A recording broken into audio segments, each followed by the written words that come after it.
I don't think I ever really thought of it in terms of that. Like I didn't go, first of all, I don't know what the life is that I wanted. I don't know what you want to be comfortable and you want to have friends and you want to be, like. He had us in stitches. He walked tall and stole scenes. Despite our expectations, Danny DeVito's life at age 80 is everything from glamorous. There is a darker, more subdued side to the cult classic roles and biting comedy. The truth about Danny DeVito, from his peculiar late-night routines to a choice that has been lying in plain sight for years, would shock even his most ardent admirers. How can one manage to live with decisions that seldom garner attention, yet convey profound messages after having made a career-defying expectations? How about the one thing he's been up to for decades that nobody has paid any attention to? Stay tuned, for this tale is about to take an unexpected turn. It was with trepidation rather than joy that Danny DeVito's life started. Danny DeVito was born in 1944 to Julia DeVito, a mother of 2 adolescent children and 40-year-old herself. His arrival was an unanticipated burden on an already struggling family. After taking pleasure in her son's achievements, Julia would eventually confess something that most children never hear or digest publicly. "I didn't want him." However, the hurt from that early rejection had already set in. A parent's love, or lack thereof, lays the emotional groundwork for a child's development. It sowed the roots of profound uneasiness and an unbreakable, covert need to prove himself in DeVito's life. His life was marked by the lingering effects of being unloved, which were never exaggerated for the sake of pity. He went above and beyond what was expected of him in relationships and at work, and his friends and co-workers noticed this propensity. Perhaps as a survival mechanism from a family where emotional warmth wasn't assured, he has indicated in interviews about constantly watching the room or wanting to make others laugh or feel at ease. He never really let go of the question, "Am I enough?" even after he achieved success. "Can you see me?" He wasn't driven by vanity, but by a need to be seen, stemming from a childhood when he occasionally felt unnoticed. Rejection, nevertheless, did not crumble him. Rather, it strengthened his will. Partially influenced by the volatile home environment, DeVito persuaded his parents to let him attend Catholic boarding school when he was 14 years old. Being so self-reliant at such a young age demonstrates not just drive, but also the pressing need for personal space to establish his own identity. While his others in the area gave in to drug abuse or violence, DeVito channeled his frustrations into self-control and eventually escaped. Maybe he saw battling for his place as a zero-sum game, as he was the unwanted one and had nothing to lose but everything to gain. Is it possible that his early lack of maternal tenderness shaped his subsequent talent for portraying marginalized characters? The types of people he would play with such aplomb? Very possibly. Without a doubt, DeVito has always struggled to find his way through the maze of love and self-worth. He turned his grief into a strong sense of self, comedy, and performance, rather than bitterness. His journey starts with a hole that he gradually filled on his own, rather than just with hardship. Another conflict, this one taking place inside his own body, began to take form as soon as the storm subsided. A man of paradoxes, Danny DeVito's dad was kind during the day but terrifying after the lights went down. The kind and amiable candy store owner Daniel Sr. was well known in Asbury Park. However, every time alcohol took over that night, that image crumbled. There is evidence from a variety of sources suggesting Danny's father's aggressive and erratic behavior stems from his battle with alcoholism. Because of how quickly things changed, Danny, who was still a little boy, picked up on cues such as the sound of a bottle opening, a shift in footfall, and the abrupt quiet that frequently preceded tantrums.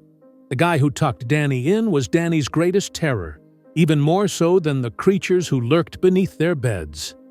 At home, things were getting more and more chaotic. At least 17 occasions occurred between 1950 and 1955 at the DeVito residence, with more than 3 calls each year occurring prior to Danny's adolescence. Danny found out how to hide, in closets or with neighbors, at a time when other kids his age are starting to ride bikes or play baseball. This was more than just staying alive. It was a matter of survival. Will the house be peaceful tonight, or will it become a battleground? It's a question no youngster should have to ponder every night. Not only did Danny learn to be vigilant in such surroundings, but they also molded his emotional circuitry. Even as an adult, he maintained a vigilant watch on his surroundings, prepared to diffuse any potential conflict. His colleagues and friends have praised his keen perception, which he maintains even in the most hectic of environments. Perhaps some of that self-awareness stems from the years spent in a household where peace and quiet might be shattered at a moment's notice. Had his heightened state of awareness helped him deal with the harsh uncertainty of the Hollywood industry? I think it's doable. It may be easier to adjust to casting directors and business politics if you figure out how to exist in such a household. In spite of his outspokenness over his father's alcoholism, Danny has shown mixed emotions. He went on to describe his dad as a nice guy when sober and express his continued longing for him in subsequent interviews. One possible explanation for DeVito's penchant for depicting individuals with profound moral complexities is the inherent challenge of loving someone who has also committed pain. He was perceptive to nuanced feelings. In spite of everything, Danny chose to get clean, establish healthy relationships, and start a program to aid children whose families experience domestic violence. It was as though he drew inspiration from the disorder in which he grew up, not to perpetuate it, but to shatter it. Many people make fun of Danny DeVito for his tiny stature, but few know that he suffers with Fairbanks disease, often called multiple epiphyseal dysplasia, a severe and uncommon hereditary disorder. As a result of this condition, which impacts the maturation of bones, particularly those surrounding the joints, DeVito is not only much shorter than average, he is 4 feet 10 inches tall, but also has persistent and at times crippling discomfort. This meant that DeVito's joints hurt even as a small boy, and the agony got worse as he got older. The truth that he concealed from the public for decades was that, according to reports, his everyday pain levels were from 6 to 8 out of 10 during his 20s and 30s. On set, DeVito persisted in pushing himself despite ongoing agony. Even in physically difficult parts like One Flew Over the Cuckoo's Nest, he was adamant on performing his own stunts, and he even passed out more than once. He dismissed the instances as insignificant, attributing them instead to the high level of performance and not any underlying physical constraints. In order to prevent becoming dependent on pain medicine, he discreetly declined and chose to bear the discomfort instead. Looking back, it's obvious that he went to great lengths to preserve his reputation and continue working in a field that frequently sees obvious frailty as a drawback. It was considered a huge gamble, maybe even career-ending, to admit to having a chronic disease in Hollywood, where public perception is everything. He was under genuine pressure to change his look. Producers and agents contacted DeVito throughout the years, offering him plastic surgery, bone lengthening, and other cosmetic enhancements. He turned down a producer's offer of what would be nearly $1 million to normalize his appearance. "No," DeVito said. Reportedly, he set fire to one of those contracts during a beach bonfire as a symbolic act of rebellion. His idea was simple but profound. He preferred to excel at being himself than at becoming someone else. Even though he lost some acting opportunities because of it, he gained honesty and, eventually, appreciation, which are more important. After years of silence, DeVito finally broke his silence about his illness when he was far into his 60s. He had been silently supporting medical research and patient treatment for comparable conditions for decades by that point, aiding others behind the scenes. After years of being silent, he has recently taken up campaigning, questioning why Hollywood continues to ignore those who don't conform to its rigid body image standards. A more nuanced portrait of him, one who never begged for sympathy, simply understanding, begins to take shape as more details about his battle with Fairbanks' illness become public knowledge. Danny DeVito's career took an unexpected and pleasantly luxurious turn before he became a household star in cinema and television. Initially motivated more by pragmatism than ambition, DeVito decided to learn as a beautician when he was a young adult. He attended a beauty school where he earned second place after logging more than 1,500 training hours. In New Jersey, DeVito started working at Curl Up and Dye, a salon operated by his sister, Angela. What began as a means of subsistence soon exposed a creative side that is hardly associated with him nowadays. He wasn't only competent, his schedule was full months in advance, and he had accolades to his name for his inventive approaches, such as the Neptune twist. More than simply his cutting skills, his time spent working as a stylist honed his people skills, ability to connect with the customers, and ability to perform under pressure. Even though he hadn't performed on stage yet, he gained the self-assurance and stage presence that would serve him well in his acting career as a result of this. Even DeVito acknowledged that the salon served as more than a means of hairstyling. It was his means of maintaining social connections, interacting with clients, and, in the beginning, meeting potential romantic partners. However, it also provided him with an opportunity to engage in visual, tactile exploration of his creative side. His life took an unexpected turn during a haircut, when a client's husband, a theatrical producer, suggested he try out for a play. That was the moment when it all started. It wasn't always DeVito's intention to be an actor. His original intent in applying to the American Academy of Dramatic Arts was to major in cosmetics rather than acting. Something clicked, though, when the school requested that he recite a monologue as part of the application. They were so impressed by his unrehearsed performance that they gave him a position in acting rather than the cosmetics program. He almost jumped in, but then he changed his mind and went back to the salon. After receiving another call from the school offering a partial scholarship, he ultimately decided to accept. The second call changed my life. This diversion through beauty school wasn't an afterthought or an interesting narrative. It was crucial, now that I look back on it. The experience provided DeVito with his initial exposure to direct audience input and creative control, even if it was only a chairside mirror. He probably overcame the rejection that abounds in the entertainment industry because, to the self-assurance he gained over those years. We might never have known the Danny DeVito who is famous today if this chapter hadn't happened.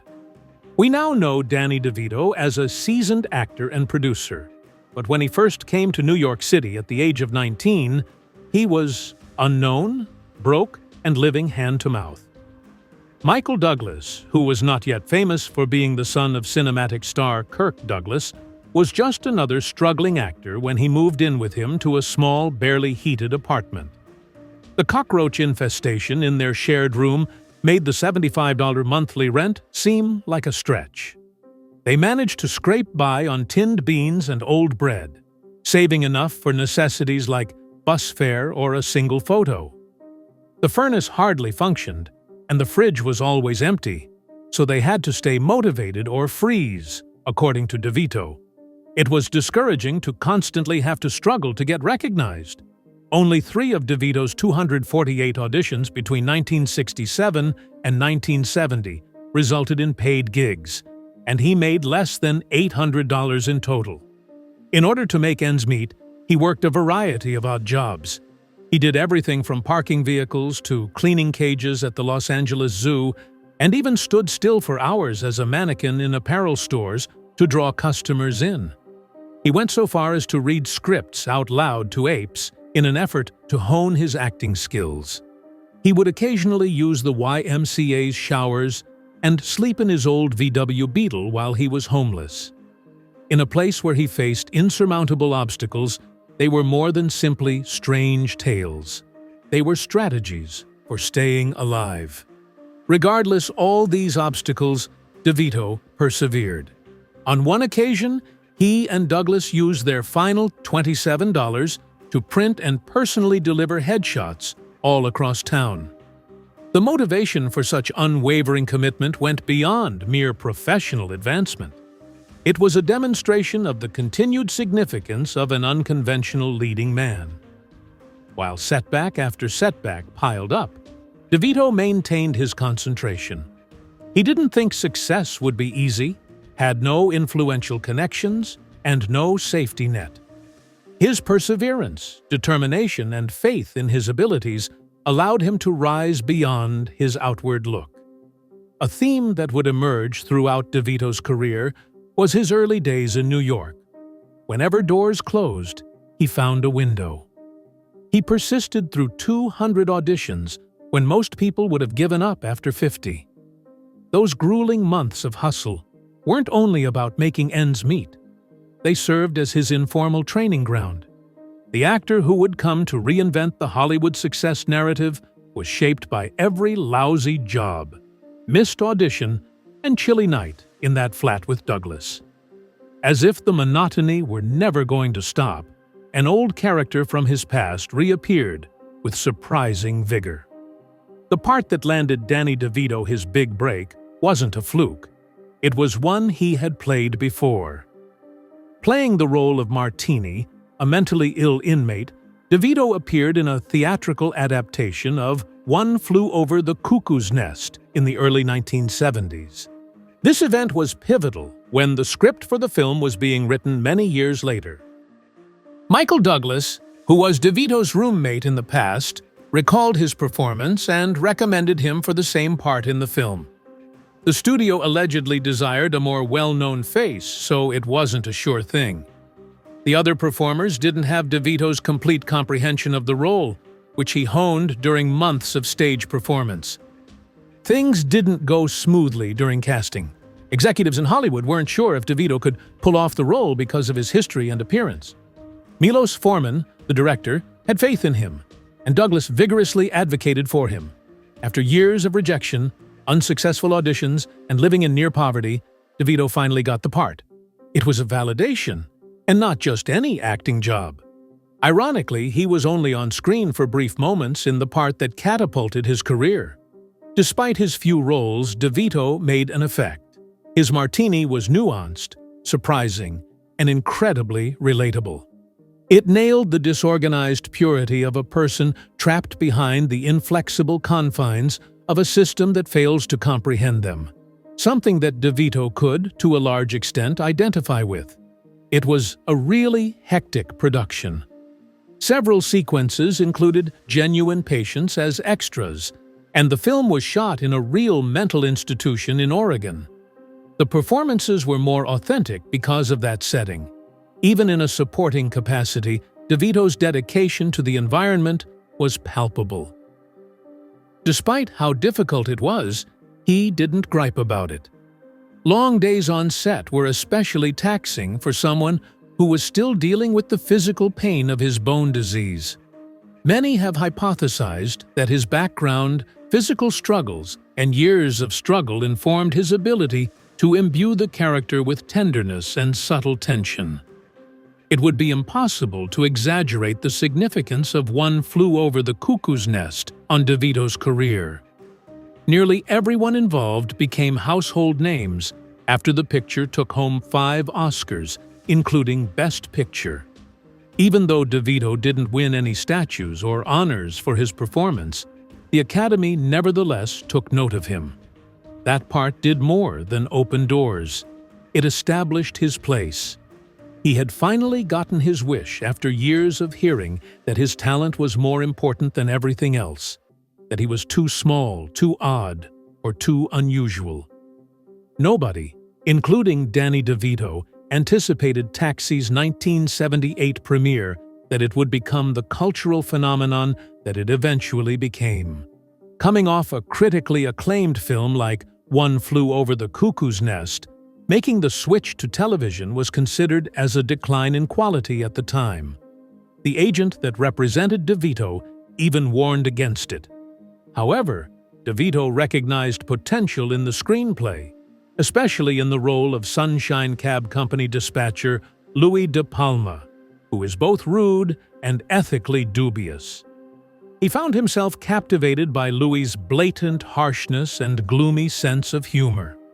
According to reports, DeVito shocked everyone in the room during his audition by delivering a whole 7-minute monologue rather than just reciting his lines.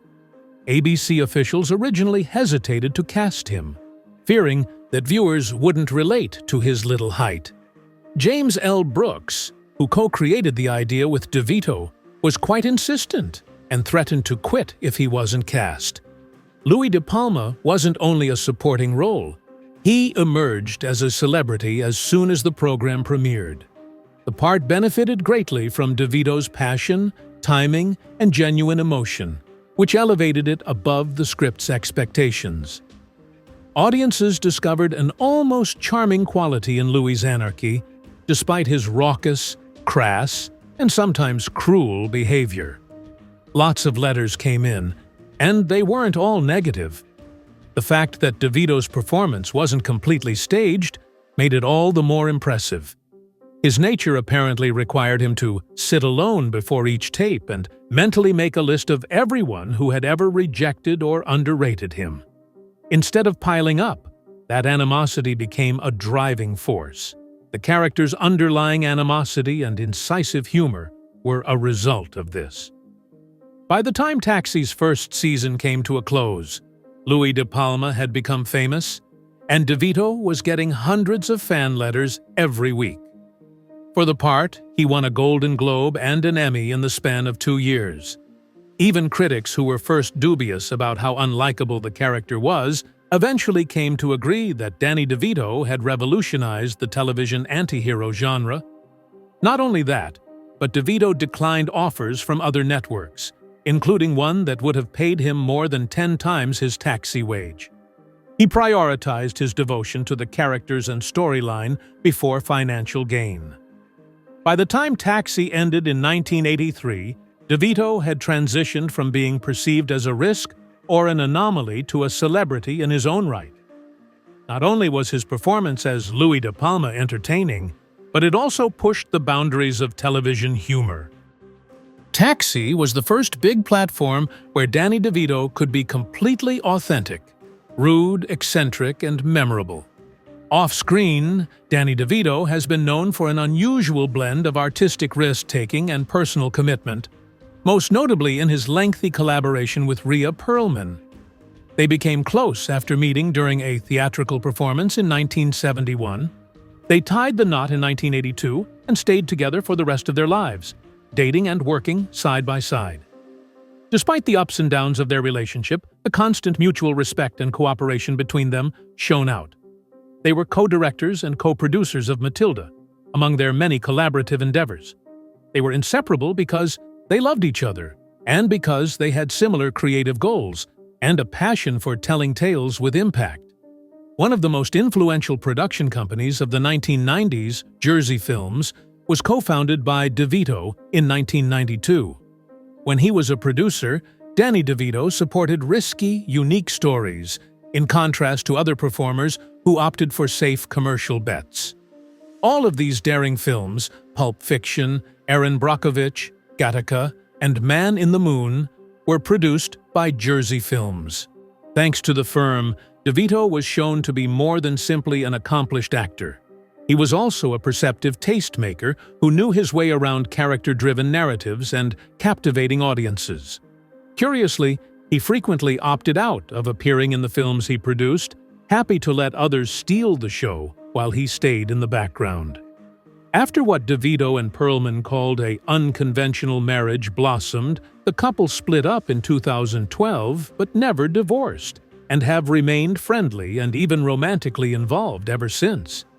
They kept working together as co-parents and openly supported one another. They appeared to be content with their unconventional arrangement, which went against Hollywood conventions and tabloid expectations, as Perlman put it, but it worked for them. Yet another instance of DeVito's reluctance to adhere to the script that others attempted to provide him. They chose to see the breakup as the beginning of a fresh chapter in their still deep relationship, rather than a failure. When people talk about DeVito's career, they usually forget about Jersey films and his subtle influence as a producer. However, the creation of several seminal films from the latter half of the 20th century would have been averted if not for his vision. This period of his life, along with his enduring creative relationship with Perlman, showcases the other aspect of DeVito's career, one that is motivated by more than just acting. Behind the scenes, with a life partner by his side, or mentoring the next crop of storytellers, DeVito created something enduring off-screen, choice after decision. Danny DeVito was a household figure in Hollywood when he joined the cast of It's Always Sunny in Philadelphia in its second season, at the age of 62. The program was almost canceled at that moment. The network wanted a famous face to bring in viewers, so they enlisted DeVito, who had become fond of the edgy, ridiculous pilot episodes, to join the ensemble full-time, rather than just as a creative advisor. It was widely believed that he would only provide his name and make rare appearances. Instead, he immersed himself fully, creating Frank Reynolds, a figure as disturbingly comic, unpredictable, and insane as any in contemporary television. Although it was very different from his previous work, the part of Frank Reynolds was a career-defining one for DeVito. He unexpectedly reveled in the show's blatantly sleazy tone. He has donned hand sanitizer, crawled out of couches nude, and delivered lines that most seasoned actors would refuse to do out of principle over the years. Refusing to let his age or the chronic joint pain from Fairbanks' illness slow him down, DeVito time and again opted for physically demanding comedic roles. His co-stars and producers have remarked that he never once grumbled about the pain he was in for days after filming. Even though it was uncomfortable, DeVito felt the creative freedom was worth it. His public persona was likewise altered by his appearance on Sunny. Instead of Louis De Palma or Martini, younger audiences were introduced to Danny DeVito via Frank Reynolds. During a time when elderly performers frequently take on dignified cameo parts, DeVito went against the grain. He embraced the macabre and the ridiculous without shame, leaning toward mayhem. New generations of fans were won over by his boldness and dedication to the bit, which endeared him to them. Frank transcended being a mere character. He came to represent the epitome of comic audacity, a man who is unconcerned about what other people think, yet had impeccable timing and purpose. Sunny gave DeVito more than simply a comeback. It gave him a second career high, and he obviously loved it. Despite being on the program for almost 20 years, he is still routinely praised by his coworkers as the most professional and well-prepared actor. People think his decision to continue participating season after season is driven by a mix of pure enjoyment and a stronger commitment to alternative art. In It's Always Sunny, DeVito may have discovered the ideal late-career partner, a show as rebelliously eccentric and tenacious as he has ever been. This comes after decades of making room for unique voices. Even though Danny DeVito is known for his comedic roles, he has a long history of quietly helping others and transforming his own suffering into acts of kindness. Among the most notable instances is his unassuming contribution to medical study about Fairbanks' disease, an uncommon bone ailment he has endured since he was a youngster. Multiple nonprofit workers and academics have verified that DeVito has contributed millions over the years, supporting mobility aid initiatives, treatment programs, and genetic studies, though he seldom talks about it publicly. He insisted on the anonymity of these donors for many years. Beneficiaries have just now begun to speak out about the profound impact his assistance had on their lives, bringing some of these initiatives to light. There is more to DeVito's support for these charities than just signing checks. He allegedly visited with families impacted by skeletal dysplasias, helped organize yearly fundraisers, and advised doctors on ways to make care more accessible. The consistency of this endeavor is remarkable. Throughout his career, he has consistently donated to causes, frequently coinciding with his most prosperous times, rather than saving his giving back until retirement. This dedication across many years may have its roots in a childhood and subsequent sense of insignificance in the sector, according to others. It is possible that DeVito was building the type of support system he lacked by assisting others with comparable circumstances.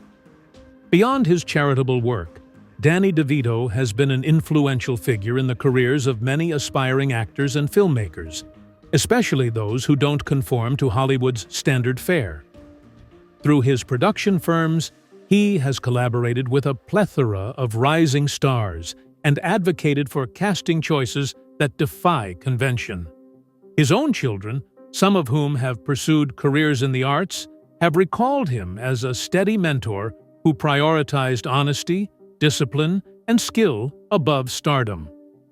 While most people's legacies in the entertainment industry are defined by their box office returns, Danny DeVito is more concerned with empowering the youth of today to embrace their unique, unconventional voices.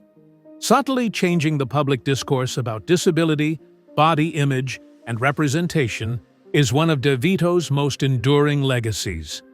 Without preaching or putting himself first, he exemplifies a different kind of success, one that isn't dependent on conventional measures of attractiveness. People who don't often see themselves portrayed on TV have found a home in his performances, comedies, and charitable endeavors. Even at the age of 80, he has left behind what could be his most significant legacy, proof that one need not be flawless to have an influence. What is necessary is purpose and perseverance. He transformed the industry not via grand pronouncements, but through consistent, genuine performance. What it means to occupy space in Hollywood has been subtly transformed by him. Please share your ideas in the comments and give us a like if this tale shed light on Danny DeVito's life in a different way. We read each and every one. For more behind-the-scenes tales of celebrity, be sure to subscribe. Also, don't miss the next chapter if you're ready. The video is on screen right now.